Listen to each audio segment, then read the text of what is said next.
오늘 누가복음 15장의 탕자의 이야기는 예수를 믿지 않는 사람들에게도 가장 많이 알려진 성경의 이야기에 속합니다. 이 이야기는 여러 주제가 있지만 가장 중요한 주제 중에 하나가 탕자에게는 돌아갈 집이 있었다라는 것입니다. 그렇습니다. 돌아갈 집, 돌아갈 사랑의 장소가 있는 사람, 죽어서도 돌아갈 영혼의 집이 있는 사람, 그 사람이 가장 행복하고 아름다운 삶을 살게 됩니다. 이 탕자의 이야기에서 첫 번째 교훈은 산 아버지를 죽은 아버지 취급하는 것이 가장 큰 죄라는 것입니다. 자, 오늘 본문을 보십시오. 누가복음 15장 11절에 보면 또 이르시되 어떤 사람에게 두 아들이 있는데 그 둘째가 아버지에게 말하되 아버지여 재산 중에서 내게 돌아올 분깃을 내게 주소서 하는지라. 패기 넘치지 않습니까? 유산 좀 주십시오. 나가서 사업하고 한 번밖에 없는 인생 뽀대나게 멋지게 한번 살아보겠습니다. 이런 패기와 도전 정신은 나쁜 것이 아니에요. 그가 나가서 사업에서 실패했다 할지라도 그 실패는 좋은 보람과 의미와 교훈을 얻게 된 것입니다. 물론 성경이 말한 대로 허랑방탕하여 재산을 낭비한 것, 그것은 죄일 수가 있습니다. 그러나 탕자의 이야기에서 허랑방탕해서 재산을 낭비한 그 죄 때문에 이 이야기가 기록된 것이 아닙니다. 탕자의 이야기에서는 더 근원적인 죄의 이야기가 있습니다. 그것은 산 아버지를 죽은 아버지 취급했다라는 것에 있습니다.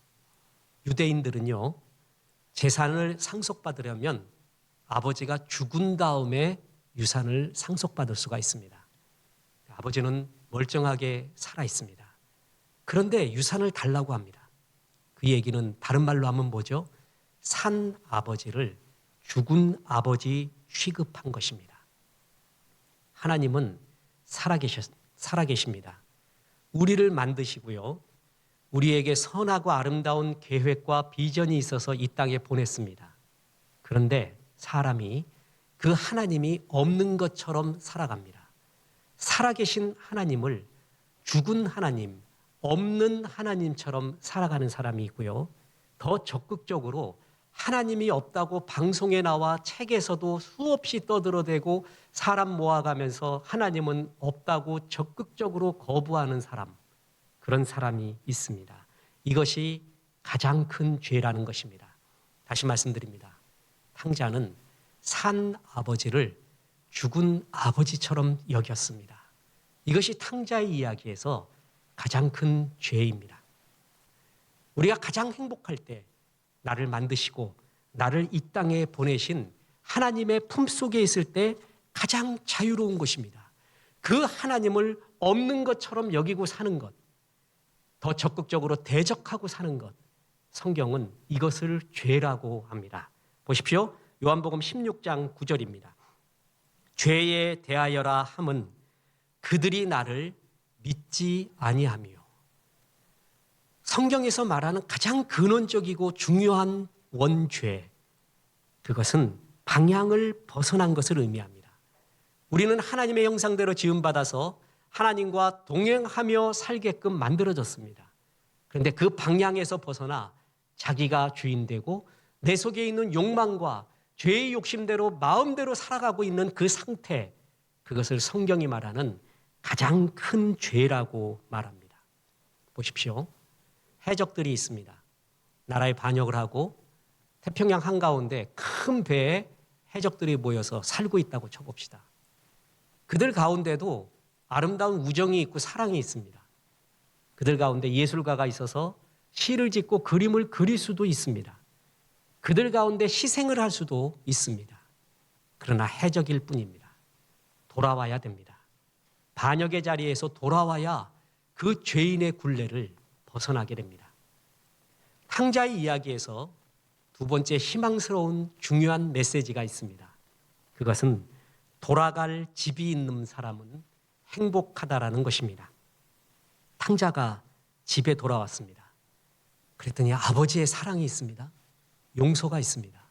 풍성함이 있습니다. 보세요. 15장 20절부터 보겠습니다. 이에 일어나서 아버지께로 돌아가니라. 아직도 거리가 먼데 아버지가 그를 보고 측은히 여겨 달려가 목을 안고 입을 맞추니 아들이 이르되 아버지 내가 하늘과 아버지께 죄를 지었사오니 지금부터는 아버지의 아들이라 일컬음을 감당하지 못하겠나이다 하나 아버지는 종들에게 이르되 제일 좋은 옷을 내어다가 입히고 손에 가락지를 끼우고 발에 신을 신기라. 그리고 살찐 송아지를 끌어다 잡으라. 우리가 먹고 즐기자. 이 내 아들은 죽었다가 다시 살아났으며 내가 잃었다가 다시 얻었노라 하니 그들이 즐거워하더라. 탕자가 밑바닥을 칩니다. 인생을 헤맵니다. 벼랑 끝을 헤매고 있습니다. 돼지와 같이 취급을 당하고 있습니다. 그랬더니 이 모든 문제가요, 돌아갈 집이 있어서 원샷에 해결이 됩니다. 집으로 돌아갔더니 그를 얽매고 있었던 수많은 모든 문제가 다 해결이 되었습니다. 탕자는 돌아갈 집과 아버지가 있었습니다. 이것이 가장 큰 행복입니다. 그리고 집에 돌아와 보니까 사랑이 있었어요. 용서가 있었어요. 풍성함이 있었어요. 어느 주일학교에서 선생님이 애들에게 퀴즈를 냈다고 합니다. 탕자가 돌아오니까 제일 싫어했던 존재가 누구였습니까? 마티형이었죠. 그걸 기대하고 퀴즈를 냈더니 어린애 하나가 이렇게 대답했다고 합니다. 살찐 송아지요. 아무 죄 없이 잘 살고 있다가 탕자가 돌아오는 바람에 그는 목숨을 내놓게 되었습니다. 애들의 이 기발한 역발상의 생각, 기가 막히죠? 애들하고 대화하다 보면 생각지도 못한 생각들이 떠오릅니다. 살찐 송아지뿐만이 아니라 좋은 옷, 가락지를 끼우고 자유를 상징하는 신을 신기고 내 집에는 돌아와 봤더니 이런 사랑과 용서와 풍성함이 있습니다. 이렇게 돌아갈 집이 있는 사람은 행복합니다. 우리 인간은요, 하나님의 형상대로 지음받았어요. 그리고 에덴 동산에서 주와 동행하며 살았거든요. 그런데 하나님을 거부하는 죄 속에서 낙원 에덴 동산에서 쫓겨났어요. 그걸 실낙원이라고 하죠. 그때부터 우리 인생들은요, 실낙원, 낙원을 잃은 인생을 살았고, 그래서 우리 인생의 마음속에는 그 낙원으로 다시 돌아가고 싶은, 그 나라로 다시 회복시키고 싶은 마음이 누구에게나 가슴속에 심기어져 있습니다. 고향에 대한 그리움, 낙원에 대한 원초적인 그리움이 우리 모두에게 심기어져 있다라는 것입니다. C.S. 루이스라는 작가가 있습니다. 기독교 변증학자고요. 이분이 오고 가는 많은 세계에게 영향을 주고 있는 이유 중에 하나, 그는 건전한 지성인으로서 지성을 포기하지 않은 상태에서 주님을 만나는 솔직한 감정, 솔직한 의문, 솔직한 퀘스천, 솔직한 추구, 거기에 이 세상의 부조리와 아이러니도 다 인정하는 가운데 그는 주님을 만났습니다. 참 멋지죠? 그런 지성 속에서 만났는데 그가 주님을 만났던 강력한 이유가 있어요. 내 마음속에 지울 수 없는 갈망이 있더라는 거예요. 자, C.S. 루이스의 수많은 책이 있는데 저는 그 책을 다 읽고 이분에게 배웠던, 이분을 만나게 해주셨던 하나님의 은혜가 무엇인가, 뜻이 무엇인가, 배웠던 가장 탑 포인트, 결정적인 하나가 뭔가, 이겁니다. 사람은 없는 것을 그리워하지 않는다는 것이에요. C.S. 루이스는 이 세상의 돈, 명예, 소유, 이것도 행복해요. 이것도 기쁨이에요. 그걸로 채워질 수 있는 게 있는데 그것을 다 가져도 결코 만족할 수 없는 갈망, 열망, 그걸 영어로 표현할 수 없어서 독일어로 젠주크라고 했습니다. 갈망, 그리움, 그게 있더라는 거예요. 그러면서 얘기합니다. 사람이 없는 것을 그리워하지는 않지 않는가? 다 있기 때문에 그리워하지 않는가? 자, 제가 설교 때 자주 말하는 게 있습니다. 팔이 2개 있었는데 팔이 하나 없어지면 없는 팔을 그리워해요. 그런데 우리는 팔이 하나 앞에서 더 나오면 좋겠다, 뒤에서 더 나오면 좋겠다, 없는 팔을 그리워하지는 않습니다. 있기 때문에 그리워하는 거예요. 이 세상의 욕구는 그 욕구를 채워줄 수 있는 그 무엇이 있기 때문에 욕구가 있대요. 쉽게 이야기하겠습니다. 배고파요. 그 배고픈 욕구를 채워줄 수 있는 음식이 있죠. 목이 말라요. 목마르는 욕구를 채워줄 수 있는 물이 있습니다. 성욕이 있어요. 그 성욕을 채워줄 수 있는 이성이 있어요. 이 세상에 욕구가 있다는 것은 그 욕구를 채워줄 수 있는 그 무엇이 반드시 존재한다는 것이에요. 사람이 왜 나는 이 세상에 수많은 욕구들이 다 채워졌음에도 불구하고 왜 이렇게 빈자리가 있는가? 왜 이렇게 그리움을 갈망하고 있는가? 이것의 근본 원인이 뭔가? 그걸 찾아가는 거예요. 내가 없는 걸 그리워하고 있는가? 사람은 없는 걸 그리워하지 않는다는 거예요. 파스칼도 그 얘기했습니다. 사람은 가져보지 않는 것을 그리워하지는 않는다. 진짜 그리운 것은 경험해 본 것이라는 거예요. 있다라는 것이죠. 그래서 C.S. 루이스는 그것이 무엇인가 고민하다가 주님을 만나게 됩니다. 이어령 교수님은요, 두 가지 때문에 주님을 만났죠. 어릴 때부터 느꼈던 허무함, 고독, 채울 수 없는 그 빈자리, 그 정체를 찾아가다가 주님을 만났고요. 또 하나는 자기 딸이 병에 걸려 죽어가고 있는데 그에게 이제껏 자기가 배웠던, 익혀왔던 수많은 문학의 어느 식구 한 구절도 그를 위로할 수 없었다. 이게 무슨 허무함인가? 그 속에서 진짜가 무엇인가 속에서 하나님을 찾게 됐죠. C.S. 루이스는 내 속에 채울 수 없는 그리움, 열망의 고향이 무엇인가? 그게 하나님이었구나. 바로 성경이 말하는 것이 영원에 대한 사모함이라는 거예요. 보세요. 전도서 3장 11절에 하나님이 모든 것을 지으시되 때를 따라 아름답게 하셨고 또 사람들에게는 영원을 사모하는 마음을 주셨느니라. 우리에게는 하나님이 만들었기 때문에 하나님의 형상이 있어요. 아름다움을 느껴요. 창조력이 있어요. 미를 느껴요. 그죠? 뿐만 아니라 하나님의 영혼의 존재이기 때문에 에덴 동산에서 살았던 하나님과 동행했던 그리움, 그때의 추억, 그때의 갈망이 마음속에 항상 있게 했어요. 그게 영혼을 사모하는 마음이에요. C.S. 루이스는 내 속에 이 갈망, 그리움이 정체가 뭔가? 그것이 이 세상으로 채워질 수 없는 하나님만으로 채울 수 있는 공간이구나 라는 것을 알게 됩니다. 영원을 사모하는 마음을 우리에게 주셨습니다. 그게 우리가 돌아가야 될 집입니다. 여러분, 이것이 채워지지 않잖아요? 이 세상에 아무리 행복해도 인간은 결코 행복할 수가 없습니다.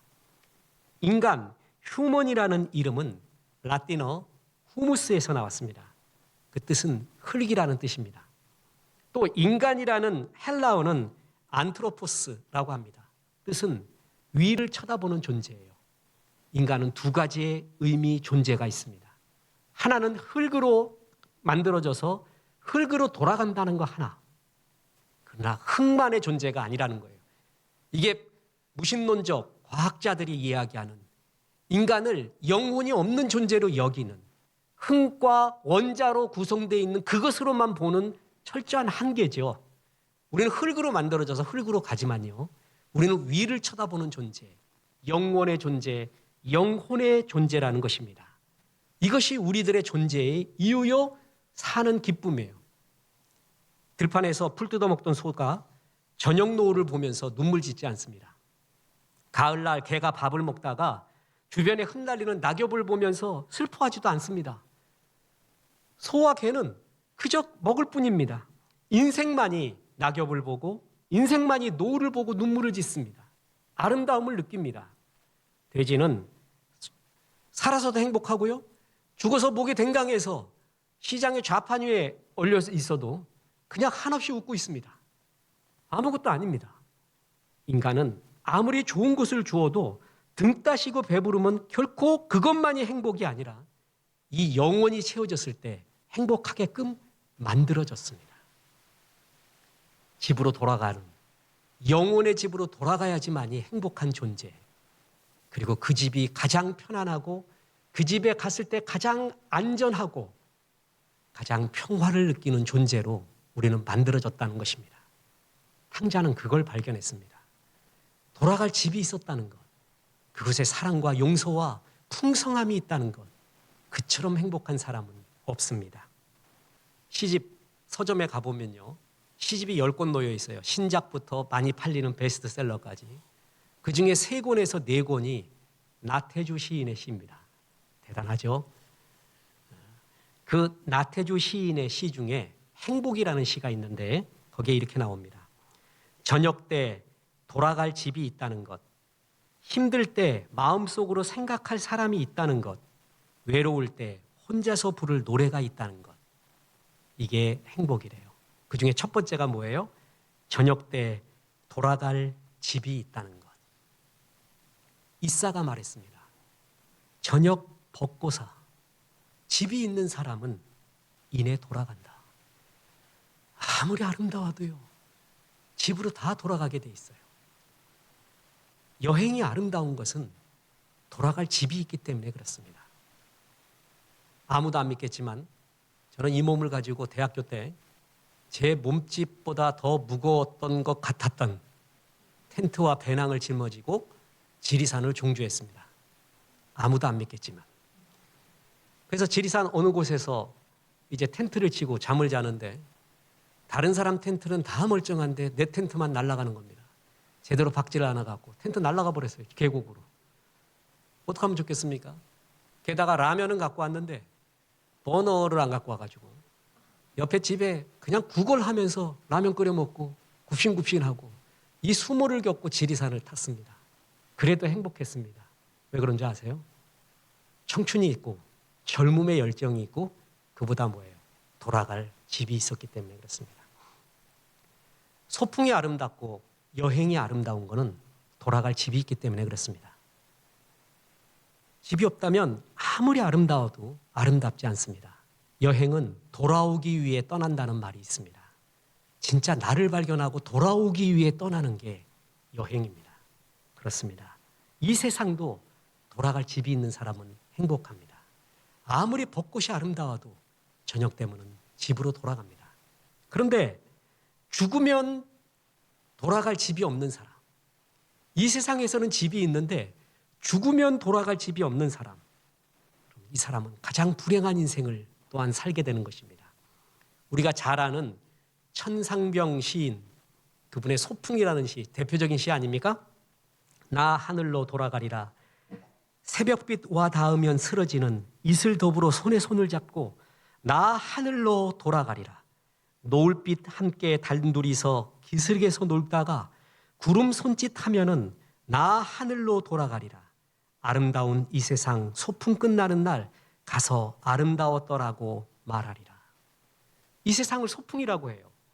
그리고 나 하늘로 돌아간대요.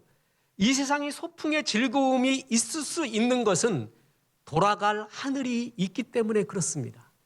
돌아갈 하늘이 없다면 이 세상은 소풍이 아니라 방랑입니다. 끝없는 방황과 헤매임입니다. 돌아갈 하늘이 있기 때문에 이 세상이 소풍이고 여행이 되고 저녁 노을이 아름다운 것입니다. 조병화 시인 아시죠? 원래 이 시인들이 죽기 전에 자기의 묘비명을 적어놓은 경우가 많습니다. 자기의 시의 일부를 적어놓은 경우도 있고요. 이 조병화 시인의 묘비명이 이렇습니다. 나는 어머님의 심부름으로 이 세상에 나왔다가 이제 어머님 심부름을 다 마치고 어머님께 돌아왔습니다. 아주 영감 있습니다. 내가 이 땅에 어머니 심부름 때문에 왔습니다. 그 심부름 다 마치고 어머니께로 돌아갔습니다. 이것이 삶이요 죽음이요 안식이라는 것이에요. 내가 이 땅에 왜 태어났는지, 어디서 왔는지, 어디로 가는지 알아요. 이것처럼 기쁜 존재의 기쁨을 갖고 있는 사람이 어디 있겠습니까? 이 세상도 그런데 죽어서 우리의 영혼이 돌아갈 집이 없다면 그것은 소풍도 아니요 아름다움도 아닙니다. 사람들이 어렴풋하게 그걸 느끼고 있습니다. 집으로 돌아와 봤더니 살찐 송아지를 잡았어요. 아름다운 옷과 가락지와 신을 신겨주고 아버지의 사랑과 눈물이 있었습니다. 잔치가 있었습니다. 우리가 죽게 돼서 우리의 영혼이 하늘나라의 집으로 가게 돼서 이런 천국 잔치가 있다면 그는 지금의 이 생활이 얼마나 또한 아름답겠습니까? 사람에게는 두 가지의 고향, 돌아갈 집이 있습니다. 하나는 우리의 육신이 돌아갈 흙의 집이 있습니다. 우리는 흙으로 만들어졌어요.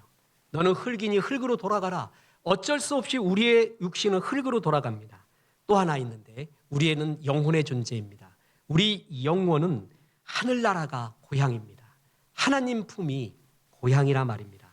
육신의 고향, 흙은요, 슬픔이 있고 괴로움이 있고 한숨이 있습니다. 그러나 영혼의 고향인 영원한 하늘나라의 집은 기쁨과 감사와 사랑이 있습니다. 보십시오.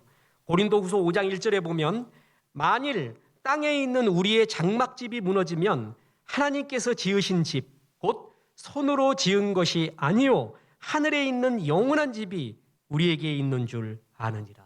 아멘. 하늘에 있는 영원한 집이 우리에게 있대요. 나 소풍 다 끝나고 돌아가는 날, 아버지의 심부름 다 마치고 돌아가는 날, 하늘에 영원한 집이 있대요. 그리고 그 집에 대한 표현이 요한계시록 21장 4절에 나옵니다. 보세요. 모든 눈물을 그 눈에서 닦아주시니 다시는 사망이 없고 애통하는 것이나 곡하는 것이나 아픈 것이 다시 있지 아니하리니 처음 것들이 다 지나갔음이로라. 천국에는 사망이 없고 애통하는 것이나 곡하는 것이나 아픈 것이 없대요. 이 얘기를 뒤집어 보면 이 세상에서의 행복은 애통하는 것과 곡하는 것과 아픈 것이 섞여 있습니다. 그리고 죽으면 끝이 납니다. 여러분, 그러나 그곳에는 죽음도 없어요. 애통하는 것, 곡하는 것, 아픈 것도 없는 우리의 눈물을 다 닦아주는 영원한 하늘집이 우리에게 있다고 합니다. 그리스도인이라는 것은 현실을 살지만 이 영원한 하나님 나라를, 돌아갈 하나님 나라를 항상 바라보며 사는 것이고 그걸 가장 강하게 바라볼 때가 바로 예배의 때입니다. 그렇습니다. 인생은 여행과 같습니다. 여행에서 제일 중요한 것은 두 가지입니다. 하나는 누구와 동행하는가, 또 하나는 돌아갈 집이 있는가. 누구와 동행하는가, 그것이 여행에서 제일 중요합니다. 아무리 좋은 곳에 가서 좋은 것을 먹어도요, 미운 작자하고 간다면은 그것이 즐겁지 않다는 거 다 알고 있지 않습니까? 아무리 좋은 것을 먹어도 미운 사람하고 먹으면 결코 행복하지 않습니다. 사랑하는 사람, 좋은 사람하고 먹으면 안성탕면 하나만 먹어도 그렇게 행복할 수가 없습니다. 그렇게 입이 귀에 걸리면서 좋을 수가 없습니다. 천국 같습니다. 어딜 가도 그 어디나 하늘나라 같습니다. 여행은 누구와 동행하느냐? 우리를 지으신 하나님, 그 하나님과 예배하며 찬양하며 하루하루를 동행할 때 주의 선지 에녹처럼 하나님과 365년을 동행하는 것, 그게 여행의 최고봉이에요. 또 하나 뭐예요? 돌아갈 집이 있는가? 하나님이 우리에게, 성도들은 하늘에 있는 영원한 집, 육신의 장막집이 없어지게 되면 하늘에 있는 영원한 집이 너희에게 있다고 말해줍니다. 이것을 알고 있는 사람은 하루하루가 소풍이고 축제입니다. 기쁨입니다. 오늘이 얼마나 아름다운 꽃봉오리고 오늘 만나는 사람이 얼마나 아름다운 꽃사람인지 모릅니다. 영원한 집, 영원히 돌아갈 집이 있는 사람은 하루를 그렇게 즐거운 마음으로 영원으로 맞게 됩니다. 이제 중요한 말씀드립니다. 이 하나님 나라에 영원한 집에 돌아가고 이곳에서 살고 싶지 않습니까? 이런 인생을 살고 싶지 않습니까? 그러기 위해서는 탕자가 범했던 가장 큰 죄, 산 아버지를 죽은 아버지 취급하는 바로 이 죄에서 벗어나야 됩니다. 천국은 죄가 없는 곳입니다. 죄 있는 사람은 들어올 수가 없습니다. 다시 말합니다. 죄가, 가장 큰 죄가 무엇인가? 요한복음 16장 9절에 죄에 대하여라 함은 그들이 나를 믿지 아니하며, 그들이 나를 믿지 않는 것. 산 하나님을 죽은 하나님처럼 여겨요. 내가 하나님이 없는 것처럼 내가 살고 있어요. 그게 죄예요. 더 적극적인 죄는요, 하나님이 살아계신데 하나님은 없다고 끝없이 떠들고 다녀요. 방송을 해요. 책을 써요. 그런 그림과 글을 쓰고 영화도 만들어요. 하나님 없다고 적극적으로 하나님께 대적하고 있어요. 죄에 대하여라 함은 그들이 나를 믿지 아니하며, 산 하나님을 죽은 하나님 여기는 것, 그것이 가장 큰 죄입니다. 또 하나, 우리는 과거에 수없이 많은 현실의 죄를 지었고 지금도 죄를 짓고 있습니다. 그죠? 우리가 의인인 것처럼 아름답게 보이는 이유가 있습니다. 11계명을 잘 지켰기 때문에 그렇습니다. 11계명이 뭐라고요? 들키지 말라입니다. 우리는 안 들켜서 아름답게 보이지 우리의 추한 마음, 추한 행위 다 들켜보십시오. 의인은 없나니 하나도 없습니다. 우리는 하나님을 떠나 내 죄의 욕심과 내가 주인 되어 살아간 마음대로 살아간 죄, 과거와 현재와 끝없이 범하고 있는 죄들로 얼룩져 있는 삶을 삽니다. 이 죄를 위해서 예수님이 이 땅에 오셨습니다. 우리는 아무리 선한 노력을 하고 선한 마음을 품으려 해도 그럴 수가 없습니다. 정말 하나님이 인정하는 깨끗한 죄 씻음과 의인이 되기 위해서는 마음까지 깨끗해야 됩니다. 여러분, 우리 마음까지 깨끗합니까? 그렇지 못합니다. 우리는 우리의 선한 행위로 우리의 행위와 마음까지 깨끗해질 수 있는 사람은 세상에 아무도 없습니다. 그래서 하나님은 우리의 모든 죄를 짊어지고 죽을 예수님을 보내주셨습니다. 그 예수님이 십자가에 죽으심으로써 피 흘리심으로써 그 피가 우리의 모든 죄를 씻게 해주겠다고 약속해 주셨습니다. 그것이 요한 1서 1장 7절입니다. 보십시오. 그 아들 예수의 피가 우리를 모든 죄에서 깨끗하게 하실 것이요. 그 아들 예수의 피가 우리를 모든 죄, 하나님을 떠난 죄, 과거에 범했던 죄들, 현실에 범하고 있는 죄들, 미래에 범하고 있는 죄들, 모든 죄에서 우리를 깨끗게 하실 것이요. 그 예수님을 믿고 받아들일 때 우리는 그 죄 용서를 받게 됩니다. 그래서 보십시오. 요한복음 3장 16절을 이는 그를 믿는 자마다 영생을 얻게 하려 하심이라. 그가 예수예요. 예수를 믿는 자. 자, 믿는다는 내용이 뭐냐? 그 예수님이 내 모든 죄, 하나님을 떠난 죄, 현실과 과거와 미래에서 수없이 범하고 있는 죄들을 짊어지고 십자가에 죽으셨다라는 그 사실을 믿고 받아들이는 자. 그거를 영접한다고 말합니다. 그럴 때 영생을 얻게 하려 하심이라. 영생, 영원한 생명. 하나님의 자녀가 되는 거예요. 하늘의 영원한 집으로 돌아가는 거예요. 다 동일한 의미예요. 그럴 때 하나님의 자녀가 되게 해주신다고 했습니다. 저는 이 복음을, 이 기쁜 소식을 전하기 위해 목사가 되었습니다. 이 세상에 교회가 존재하는 수많은 이유 중에 가장 큰 이유가 바로 잃어버린 영혼, 죄로 방황하는 영혼에게 이 기쁜 소식을 전하기 위해서 교회들이 존재하는 큰 이유 중에 하나입니다.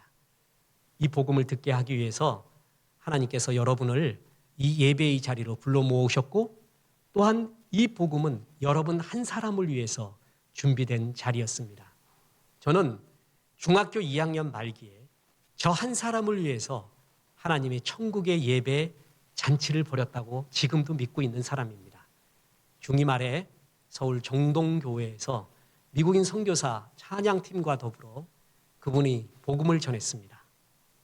찬양팀이 찬양을 하는데 저렇게 자유로운 찬양은 처음 들어봤습니다. 그중 한 사람이 저에게 지저스 포스트라는 배지를 주면서 하나님이 당신을 사랑하십니다. 당신을 향한 선하고 아름다운 계획이 있습니다. 그 말을 전해주며 축복을 해줬습니다. 그때 저는 복음을 듣고 주님을 영접하였습니다.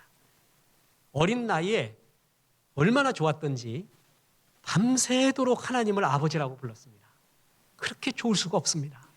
그때 불렀던 찬양은 아직도 영혼과 마음의 고향입니다. 죄짐 맡은 우리 구주, 어찌 좋은 친구인지 그 찬양 부를 때마다 감격이 계속 떠오릅니다. 현실의 삶도 변했습니다. 저는 그때 58등 했었습니다. 그런데 중3 처음 시험에 9등을 하고 7등을 하고 5등을 하고 하나님이 나를 택해 주셔서 구원해 주셨는데 하나님의 자녀답게 복의 통로로 살기 위해 좋은 실력을 쌓아야 된다. 이러면서 제 인생이 진짜 변하게 되었습니다. 어린 나이에 우스개로 나는 하루에 거짓말 3번 이상 안 한다. 유행가 3번 안 부른다. 그때 최고 유행했던 게 짤짤이었습니다. 여러분 아세요, 짤짤이? 짤짤이 하면 인생을 아는 사람. 절대 안 한다. 욕하지 않는다. 뭐 이런 나름대로의 결심을 하면서 주 앞에 드려지고 지금 목사까지 되었습니다. 하나님이 수많은 책을 읽게 했습니다. 인문학 책을 읽는 이유, 그것은 이 땅을 정확하게 알기 위해서입니다. 이 땅을 정확하게 알아야 더 쉽고 깊게 복음을 더 잘 전할 수도 있습니다. 이제껏 인도하셨습니다. 그래서 가장 하이라이트로 이 죄 용서를 받는 설교를 하게끔 주님이 인도하신다고 믿습니다. 오늘 이 기쁜 소식을 들은, 그래서 가슴에 와 닿는 여러분은 복된 존재입니다. 여러분 한 사람 위해서 오늘 예배가 준비되었습니다. 요한복음 1장 12절을 마지막 말씀으로 드리겠습니다. 영접하는 자, 곧 그 이름을 믿는 자들에게는 하나님의 자녀가 되는 권세를 주셨으니, 영접하는 자, 곧 예수께서 내 모든 죄를 짊어지고 십자가에 죽으셨다라는 그 사실을 믿고 받아들이는 자, 그 자에게는 하나님의 자녀가 되는 권세를 주셨으니, 이게 주님의 약속입니다. 여러분, 이 예수님을 구주와 주님으로 영접하여 내 모든 죄를 씻고 이 세상뿐만이 아니라 영원히 돌아갈 하늘나라의 집을 바라보면서 이 세상을 거룩하고 행복하고 복음 전하며 사십시오. 그래도 아직도 마음에 수많은 죄의 성질이 남아있고 고쳐야 될 수많은 일들이 있을 것입니다. 하나둘씩 예수님의 마음인 예수님의 성품을 닮아가십시오. 그거를 성화라고 합니다. 구원받은 하나님의 백성이 가장 추구해야 될 것이 예수님의 성품을 닮아가는 것입니다. 행동, 마음, 말, 모든 것을 예수님을 닮아가십시오. 그래서 마침내 한 번밖에 없는 인생, 이 거룩하고 아름다운 인생 살아서, 그리고 또 하나, 하나님의 마음 중에 가장 큰 마음이 전도하고 선교하고 구제하는 것입니다. 주변에 잃어버린 영혼에게 기쁜 소식을 많이 전해 주십시오. 그래서 그들을 주님께로 인도해 주십시오. 그래서 거룩하고 행복한 삶 사시기를 주 예수의 이름으로 축원합니다.